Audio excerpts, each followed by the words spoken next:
इस लेक्चर में हम स्टार्ट कर रहे हैं इंटरनेशनल कैपिटल वेस्टिंग उसकी examination programs. Let us start with problem number 1।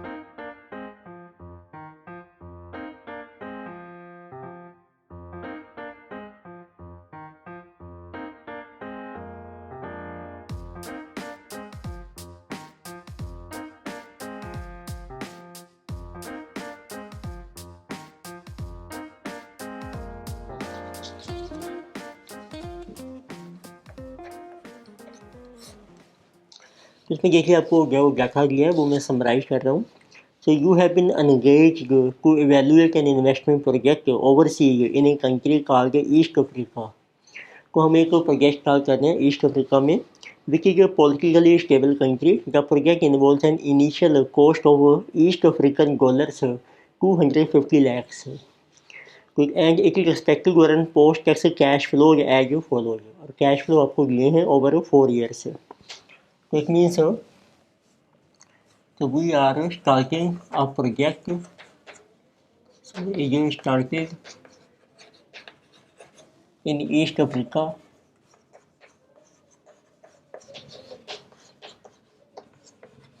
and which requires an initial investment of East African dollars। और उसकी जो अमाउंट है जैसे कि 250 lakhs। तो आपको ईयर दिया है कि आपको जो कैश फ्लो मिलेंगे। So cash flow are given cash inflow so over a period of 4 years। It mean जैसे 0 period, first, second, third and fourth. तो इट मीन्स लाइफ जो है आपकी प्रोजेक्ट की वो है 4 years। तो कैश इनफ्लोज आपको दिए हैं ईस्ट अफ्रीकन डॉलर्स में एंड जिसे ginning lakhs. So in first year you get 75 lakh, then 95 lakh, 125 lakhs, and this is our 130 lakhs। So further the following information is given। Expected inflation rate आपको दिया है east Africa 3% per annum. तो एक means अब आपके पास जो country है और एक आपकी सेकंड कंट्री है आपकी इंडिया।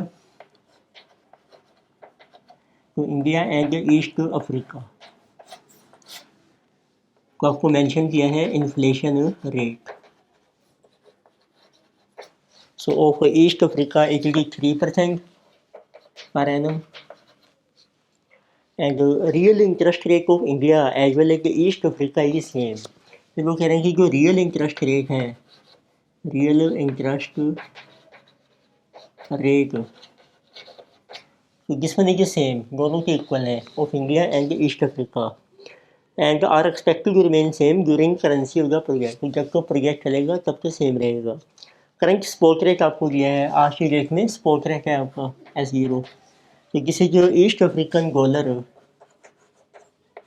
कहते कि 2 सो पर रुपी, तो 1 रुपये का जो रेट है वो है ईस्ट अफ्रीकन डॉलर को। Risk free rate of interest in east Africa, अब आपको रिस्क फ्री रेट दिया है इंटरेस्ट का, एक मीन आर दे रखा है।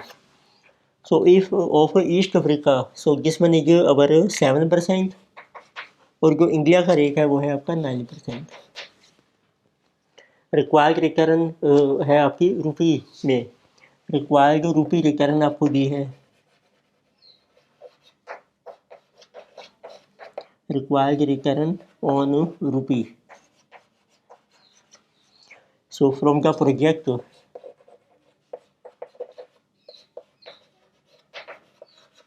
सो दिस इज 16%, ये आपको दी है 16%।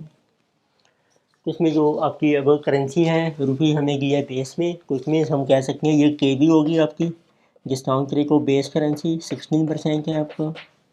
और इसी तरीके से ईस्ट अफ्रीकन बन गई आपकी अब कॉपी करेंसी A, तो इसका ये रेट ऑफ इंटरेस्ट हो गया RA and this is RB।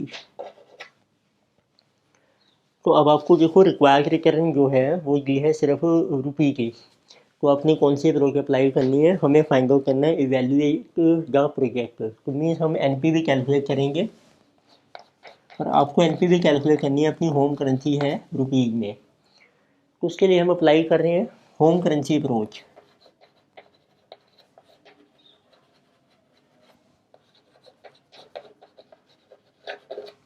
तो होम करेंसी अप्रोच के लिए जो भी फ्यूचर के कैश इनफ्लोस है ईस्ट अफ्रीकन डॉलर में, पहले हमें इनको कन्वर्ट करना पड़ेगा अपनी होम करेंसी रुपीज़ में। उसके लिए हमें चाहिए फॉरवर्ड रेट्स। अब कौन सी थ्योरम अप्लाई करनी है, तो ये एक मेन पॉइंट है। इसके अंदर इंपॉर्टेंट पॉइंट है कि आपको रिस्क फ्री रेट को दिया है, तो इट मीन्स हमें लगता है कि हम interest rate parity theorem apply कर सकते हैं।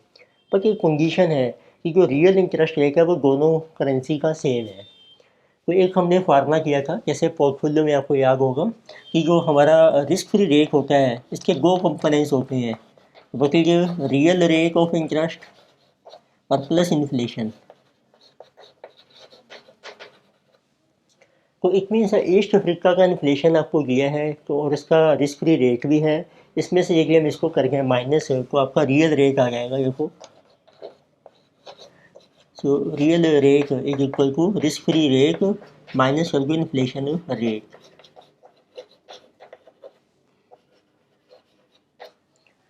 तो इट मीन्स अब यदि हम ये कंडीशन अप्लाई करें रियल इंटरेस्ट के सेम है, तो इसका रियल इंटरेस्ट आ रहा है 7 - 3, this is 4%।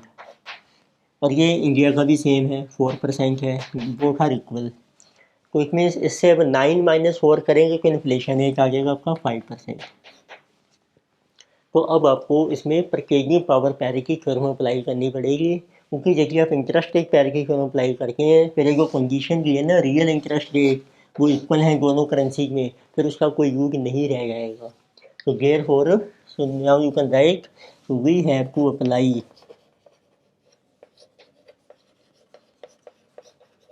Purchasing power parity theorem to determine forward rate. तो फॉरवर्ड रेट है आपका FT, क्योंकि अब आपका इन्फ्लेशन रेट आ गया है दोनों का। तो इसका फार्मूला बन जाएगा वो forward rate FT upon spot rate is equal to 1 plus delta PA upon 1 plus delta PB। तो फॉरवर्ड रेट का फार्मूला बन जाएगा आपका after time period spot will go here East African dollar है 2। अब कोटी करेंसी है East African dollar, इसका inflation है 3%, 1.03 डिवाइडेड बाय इंडिया का है 5%, 1.05। और ये की में जितनी ईयर का निकालोगे उतनी पावर बन जाएगी की। देखिए आपका फर्स्ट ईयर है तो ये समझो 1, यहाँ पे 1 आ जाएगा। तो ठीक है, इससे फॉरवर्ड रेट आ जाएंगे।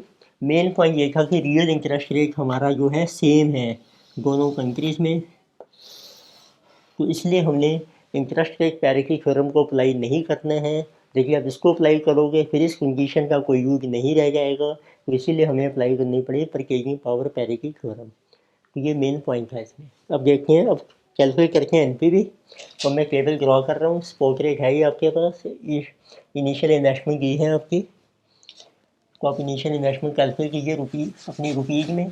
देखिए अब आपकी इनिशियल इन्वेस्टमेंट, तो ईस्ट अफ्रीकन डॉलर जैसे 250 लाख, इसको हमने डिवाइड करना है सपोर्ट रेट से। सपोर्ट रेट है आपका ईस्ट अफ्रीकन डॉलर जैसे कि 2 इक्वल टू 1 रुपी, तो इसके रुपी बन जाएंगे रुपीज 125 लैक्स। अब आप टेबल ड्रॉ कीजिए। तो ईयर है आपके पास 4, 1 2 3 एंड 4। तो कैश इनफ्लोस हैं आपके पास ईस्ट अफ्रीकन डॉलर में, ईस्ट अफ्रीकन डॉलर ये फिगर्स हमारे चल रहे हैं लैक्स में। तो जैसे 75 लाख, 95, 125 एंड 130। अब हमें चाहिए फॉरवर्ड रेट। सपोर्ट रेट है आपका 2 into 1.03, so 2 into 1.03 divided by 1.05। तो फर्स्ट ईयर का रेट है आपका 1.9619, तो उसको फिर कर दो मल्टीप्लाई, वो सेकंड ईयर का बन जाएगा इंटू 1.03 डिवाइडेड बाय 1.05। क्योंकि सेम ही है तो बस पावर बढ़ती जाएगी, 1.9245, so into 1.03 divided by 1.05, so 1.9245 8879 इनको 1.03 डिवाइडेड बाय 1.05, तो किसी की 1.85 सो 192, तो ये रेट आ गया आपके पास ईस्ट अफ्रीकन डॉलर आ गए पर रुपये में। अब इसको कैश इनफ्लो को आप कन्वर्ट कर लीजिए रुपीज़ में, तो उसके लिए डिवाइड कर दो उनको, ये आपके रुपीज़ बन जाएंगे 75 डिवाइडेड बाय 1.9619, जिसे 38.23, तो 2 डेसिमल में मैंने राउंड ऑफ कर दिया है, जिसे जो 95 divided by 1.9245, this one is 49.36,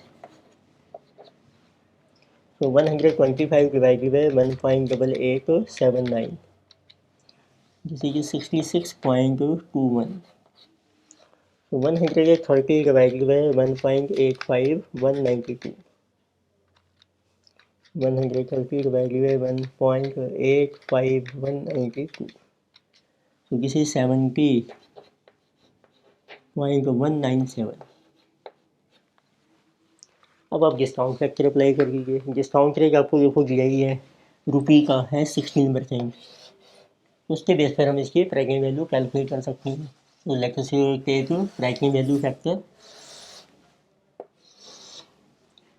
तो PV factor at the rate of 16%, तो 1 डिवाइडेड बाय 1.16, जिसे 0.862, 0.743, 0.641, 0.552, तो उनको मल्टीप्लाई करके तो आपकी आ जाएगी total present value of cash inflow. ये आपके अब आ रहे हैं रुपीज आ गए अब आपके लैक्स में, तो टोटल लिख रहा हूँ मैं, मल्टीप्लाई करके जाइए, उसका टोटल कर देंगे हम 38.23 इंटू 0.862, तो like this is coming 32.95, 49.36 times 0.743, this is our 36.67, 66.21 times 0.641, this one is 42.44, 70.197 times 0.552, so this one is 38.75, this total is coming 150.82, और माइनस कर दो आप इनिशियल इन्वेस्टमेंट, वो हमारी है 125, this you will get NPV, so NPV is coming positive 25.82 lakhs, ये आपकी rupees में आ गई है, rupees 25.82 lakhs, so project will be accepted. तो इसमें एक अच्छा पॉइंट था, तो वो हमने डिस्कस किया था इन्फ्लेशन के बारे में। तो next we have problem number second,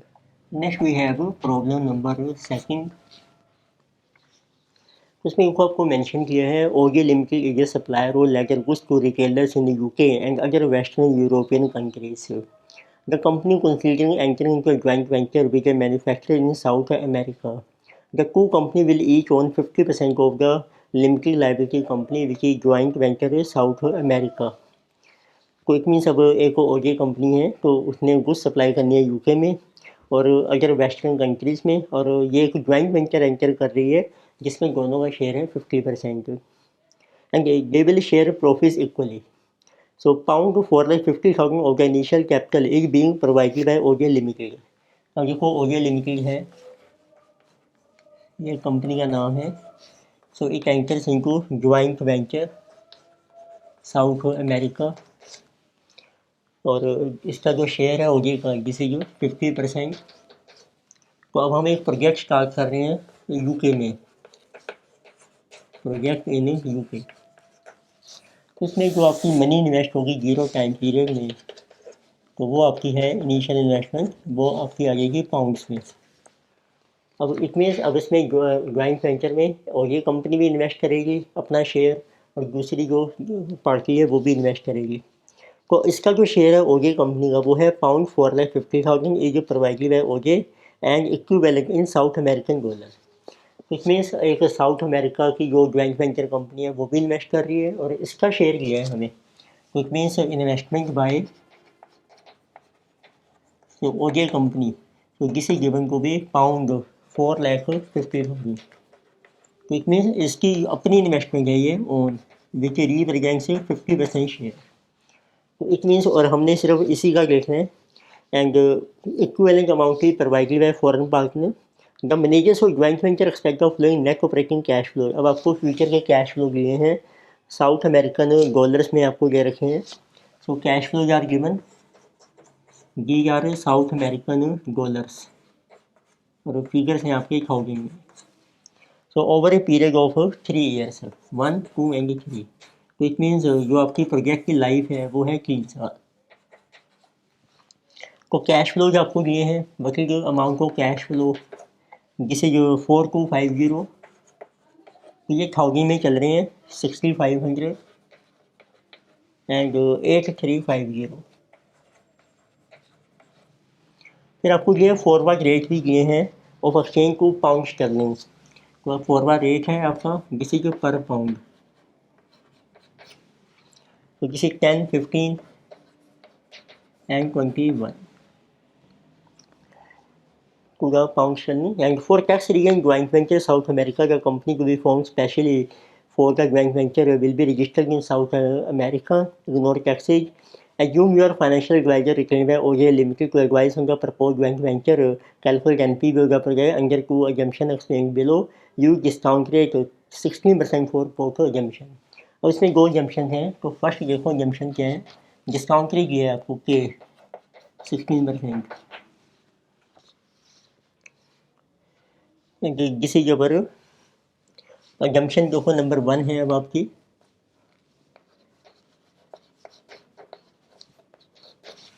so there since the South American country has exchange controls which prohibit the payment of dividends above 50% of the annual so cash flow for the first 3 years. तो OJ जो company है जैसे उसने money invest किया है pounds में, पर आपका जो प्रोजेक्ट स्टार्ट हो रहा है वो है साउथ अमेरिका में, तो इसमें जो कैश फ्लो दिए हैं ना ये भी आपके साउथ अमेरिकन डॉलर में है। अब वहाँ पर एक रिस्ट्रिक्शन है कि आप जो है 50% से ज़्यादा पेमेंट नहीं कर सकते। तो साउथ अमेरिकन कंट्री है exchange control which prohibit payment of dividend. Significance होता है कि जो आप रीपैट्रिएट करके ले जा रहे हैं कैश दैट इज अबव 50% से ज़्यादा आप ले जा नहीं सकते हैं of annual cash flow for the first 3 years of the project. तो पहले 3 साल हम 50% इसमें से विड्रॉ कर सकते हैं। द एक्यूमुलेटेड बैलेंस जो रह जाएगा can be repatriated at the end of the third year. फिर जो बैलेंस रहेगा जिसको हम कहते हैं ब्लॉक द फंड्स, वो फिर आप थर्ड ईयर में रीपैट्रिएट कर सकते हैं। ये पहली एग्जम्पशन है। ऐसे सेकंड एग्जम्पशन है the government of south American country considering removing exchange control if this happens. तो सेकंड में कह रहे हैं एक्सचेंज कंट्रोल हम रिमूव कर रहे हैं। In that case all cash flow will be distributed dividend to the partner companies at the end of each year. तो उसमें जो पार्टनर कंपनियाँ हो गया लिमिटेड, वो अपना सारा कैश फ्लो जो है उसी ईयर में अपना विड्रॉ कर सकती है। इट मीन्स अब जो ओजे लिमिटेड है ये है आपकी लंदन की कंपनी, देखो उसकी करेंसी पाउंड है, उसने अपनी करेंसी में इन्वेस्टमेंट की है। प्रोजेक्ट हमने स्टार्ट किया है जिससे साउथ अमेरिकन डॉलर में कैश फ्लो आपको मिल रहे हैं, ठीक है। और इसमें से पहली जंक्शन लेके हैं 50% आप विड्रॉ कर सकते हैं। तो इट मीन डिस्काउंट रेट आपको दिया है लंदन पाउंड का दिया है, डिस्काउंट रेट एक ही दिया है। कोई इंटरेस्ट रेट पैरिटी के बारे में कोई इन्फॉर्मेशन नहीं है, परचेजिंग पावर के बारे में भी कोई इन्फॉर्मेशन नहीं है। तो आप सिर्फ होम करेंसी अप्रोच अप्लाई कर सकते हैं।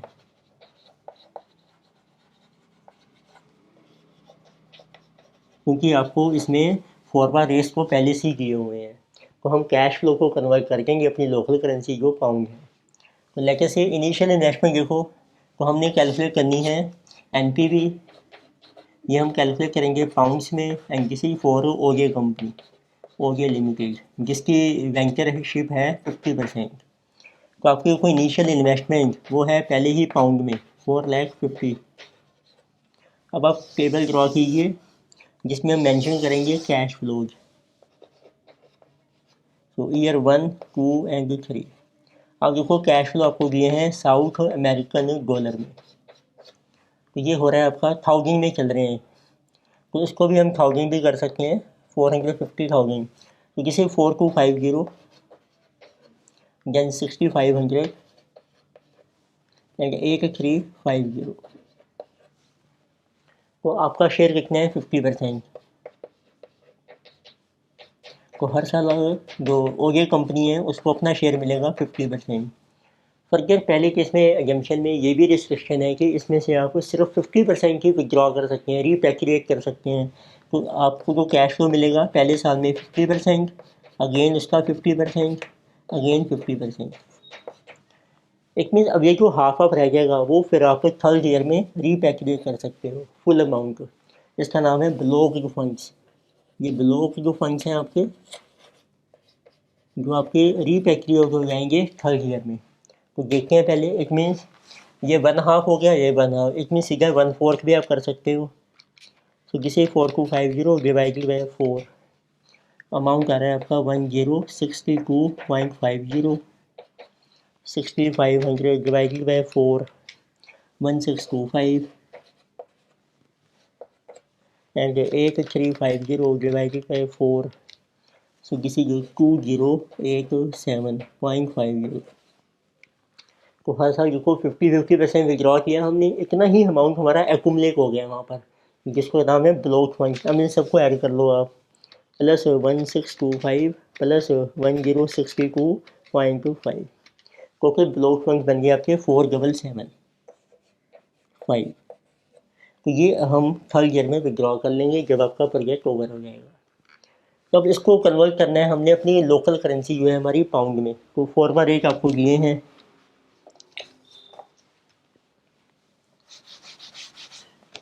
इट मीन्स अब हम इसको कन्वर्ट करेंगे फॉरवर्ड रेट से ऊपर। फॉरवर्ड रेट है आपके पास FT 1015 और दोनों का सेम लगेगा 21। दोनों ही हमारे थर्ड ईयर में है, दोनों को इकट्ठा भी कर सकते हैं आप। तो आपके कैश इनफ्लो आ जाएंगे पाउंड में। फिर अप्लाई करेंगे PV फैक्टर, पाउंड का है 16%। तो इसमें जो मेन पॉइंट है रिपैट्रिएशन के बारे में है। तो लेके से वक्त लिए तो आप डिवाइड कीजिए, तो दिस विल बी 106.25 पाउंड्स में आ जाएंगे।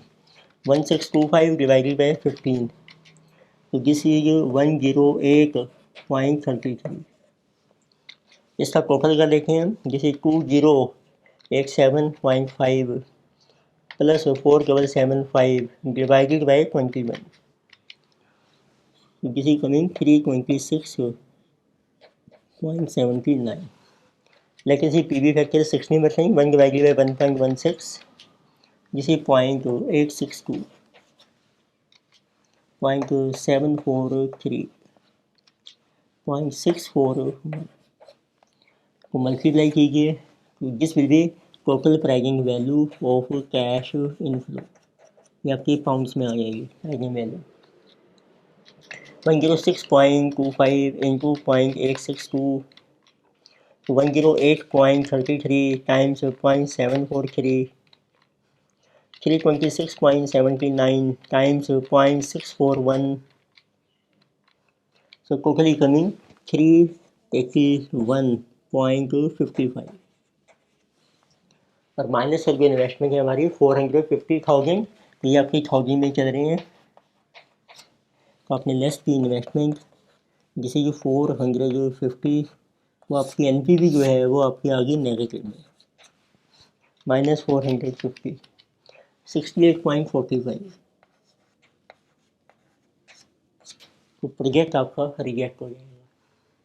अब देखिए सेकंड जंक्शन कह रहे थे वो कि जो एक्सचेंज कंट्रोल था वो हमने रिमूव कर लिया है, तो फुल कैश फ्लो आप उसी साल में विड्रॉ कर सकते हैं। उसका देखो क्या इफेक्ट होगा। It means in case of assumption number second, उसमें ये मेंशन किया है कि full cash inflow can be रिपैट्रिएटेड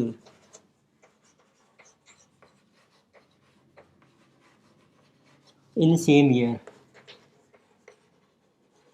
तो उसी साल अपना सारा कैश इनफ्लो आप विड्रॉ कर सकते हैं, उसको अपनी होम कंट्री में ला सकते हैं।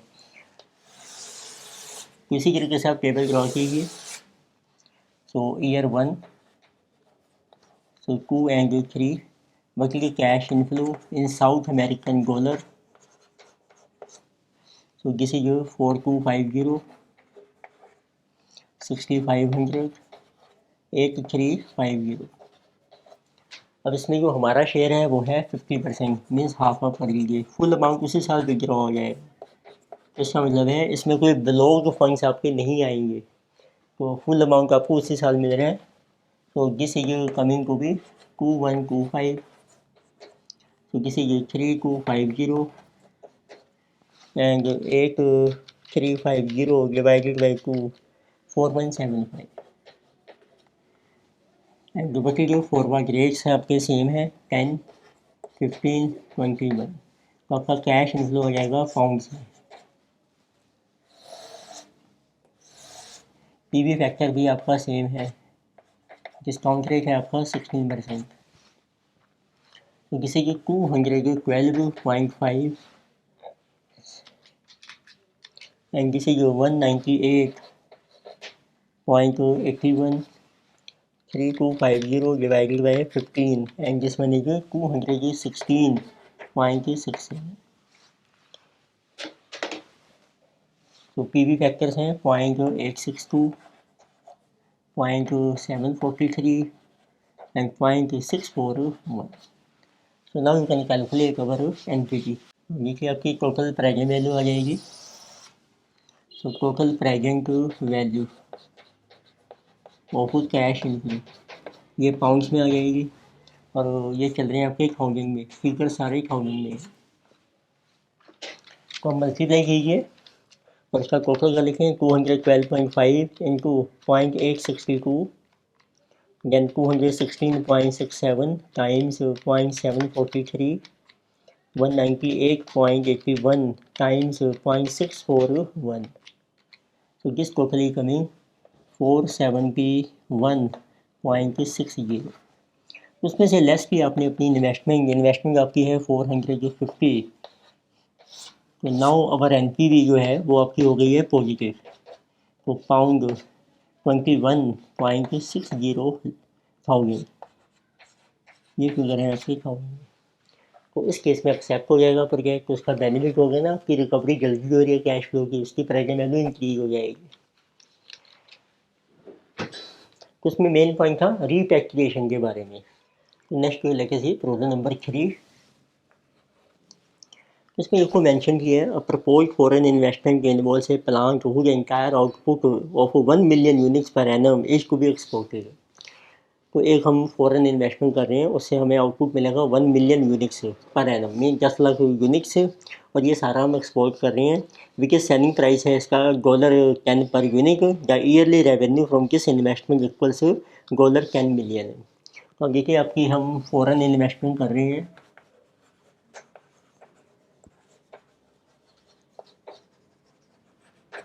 और उसके बेस पर आपको आउटपुट हमें मेंशन किया है, output per annum that money जबर 1 मिलियन, तो 10 लाख यूनिट्स हो गए आपके, 10 लाख यूनिट्स।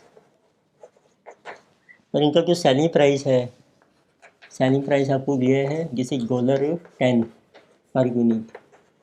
तो उससे टोटल रेवेन्यू आ जाएगा आपका सेल रेवेन्यू।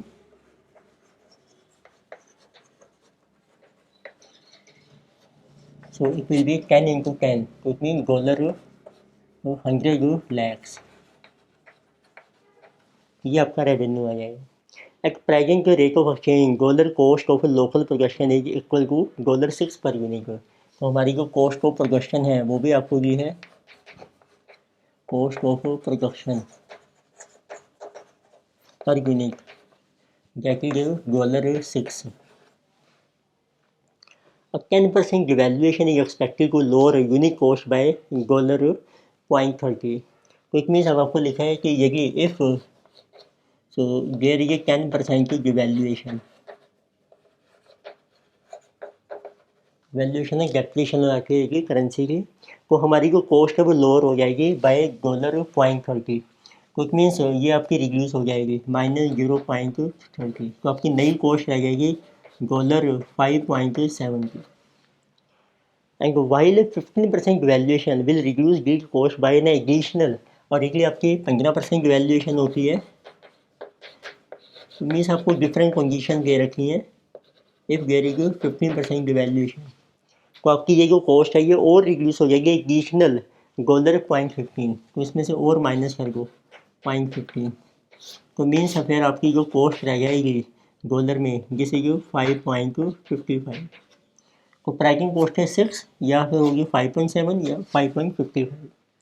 तो सपोज एक वैल्यूएशन ऑफ इधर 10% और 50% इज लाइकली, तो ये भी वो कह रहे हैं कि इफ़ दिस वैल्यूएशन आपके अकर होती है विथ रिस्पेक्टिव प्रोबेबिलिटी, अब इसकी प्रोबेबिलिटी दे रखी है, what is probability, so with your probability of 0.4 and 0.2, तो 10% वैल्यूएशन की है 0.4 और 50% वैल्यूएशन की है 0.2, and the probability no currency change, और ये कोई चेंज नहीं होता है, मीन्स प्रेजेंट की रहता है, तो उसकी प्रोबेबिलिटी है 0.4, जिस इज 0.4, इसका मतलब है ये है कोई चेंज नहीं आया आपका करेंसी की वैल्यू में। तो मीन्स 3 पॉसिबिलिटी देगी आपको, समझो वेरिएबल कॉस्ट की, जो कॉस्ट का प्रोजेक्शन है, एक कैन बी $6 हो सकती है, 5.7, 5.55, और उसकी प्रोबेबिलिटी आपको देगी। सो depreciation at current exchange rate equals $1 million annually, तो डेप्रिसिएशन भी दिया आपको पर एनम कितनी है जो हमारी बन रही है, डेप्रिसिएशन पर एनम ये है $1 मिलियन, तो मीन्स ये बन गई 10 lakh.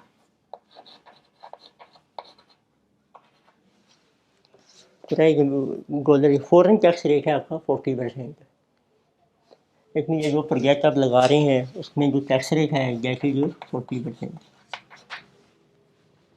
So they're asking what will be annual dollar cash flow after tax under each exchange rate scenario।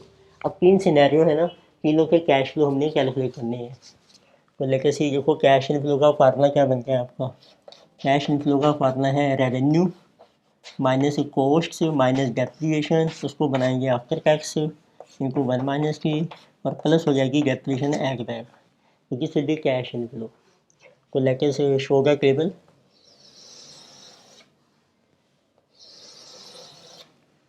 यहाँ पर हम मेंशन करने हैं सिनेरियो क्या है आपका। पहला है कि करेंसी के वैल्यूएशन में कोई चेंज नहीं आ रहा है, this means no devaluation of currency. Second scenario है देखिए आपकी 10% डिवैल्यूएशन है ऑफ करेंसी। थर्ड सिनेरियो है आपका इफ इट इज 15% डिवैल्यूएशन।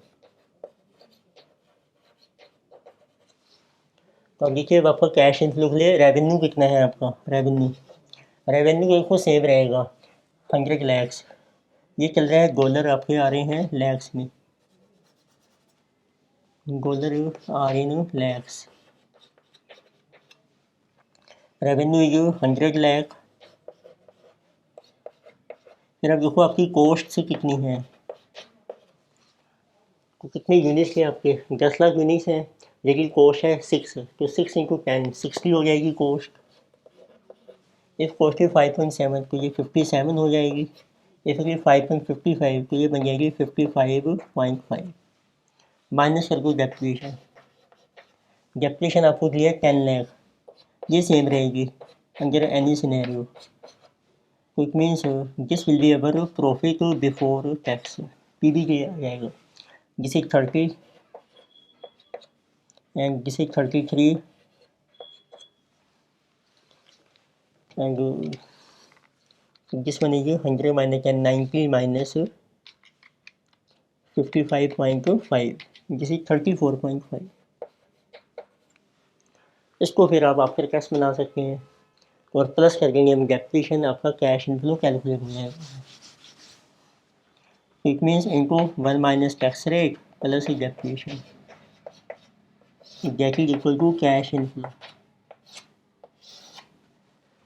इसको देखिए आफ्टर टैक्स रेट है 40%, मीन 0.6 डेप्रिसिएशन ऐड बैक कर दो आप 10,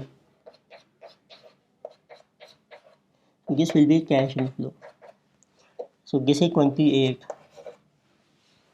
So 33 into 0.6. So plus 10, 29.8. Then 34.5 into 0.6 plus 10, 30.7.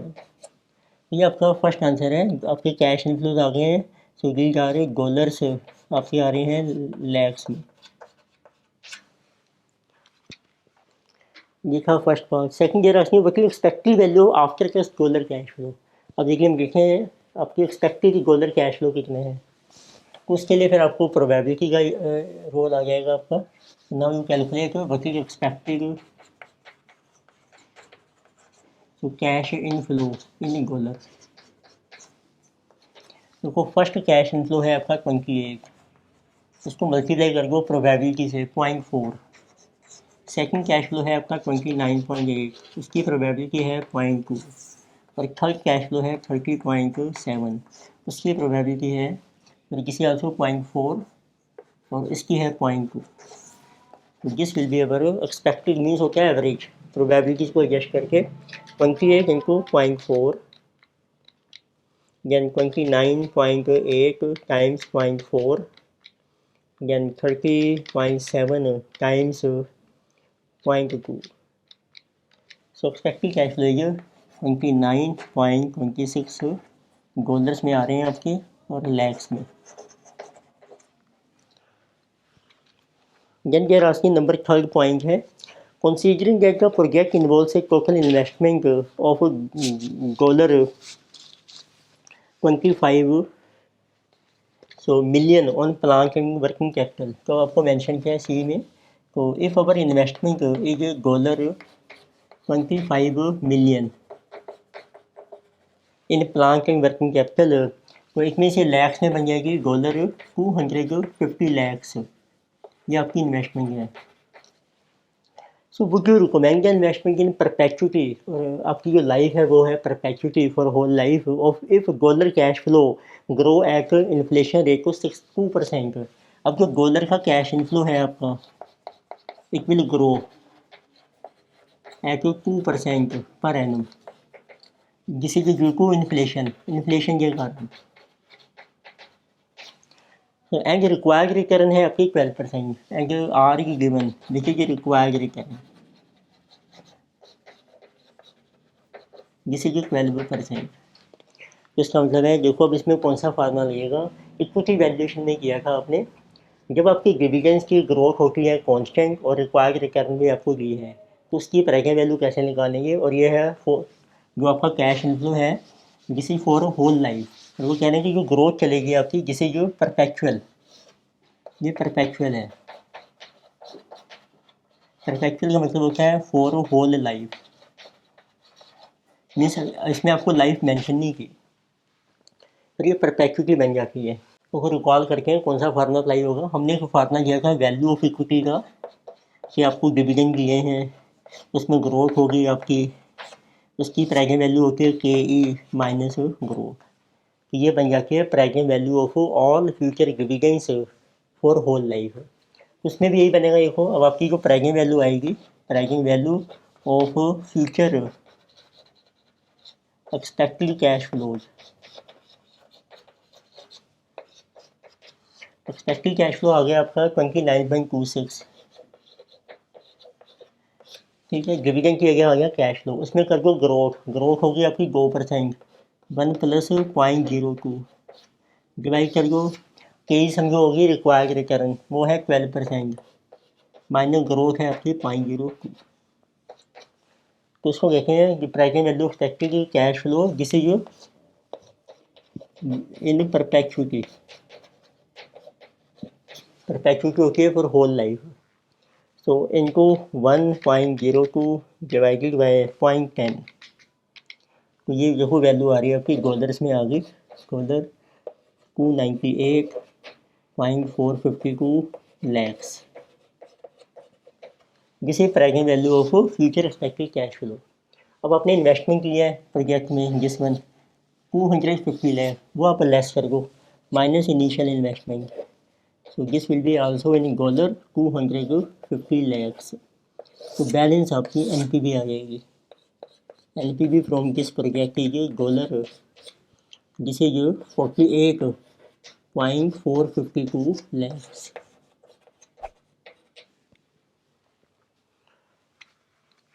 तो अच्छा क्वेश्चन था इसमें। इसमें क्या कि प्रेजेंट वैल्यू निकालने के लिए कौन सा फार्मूला अप्लाई हुआ, वो हमारा अप्लाई हुआ जिसमें इक्विटी के बेस पर। तो आप जिसको रिकॉल नहीं आ रहा ना, तो आप एक हमारी पुरानी जो प्लेलिस्ट बनी हुई है वैल्यूएशन इक्विटी, वो आप देख सकते हैं, दोबारा से रिकॉल कर सकते हैं, वहाँ पर फार्मूला हमने किया था ये। तो ये हमने कुछ एग्जामिनेशन प्रॉब्लम्स डिस्कस की हैं। नेक्स्ट लेक्चर में और प्रॉब्लम्स हम कंटिन्यू करेंगे। तो पहले सारी प्रॉब्लम्स आप समझिए, फिर उसके बाद आप अपना ट्राई कीजिए, तभी आपको अच्छे से समझ आएंगे। Thank you.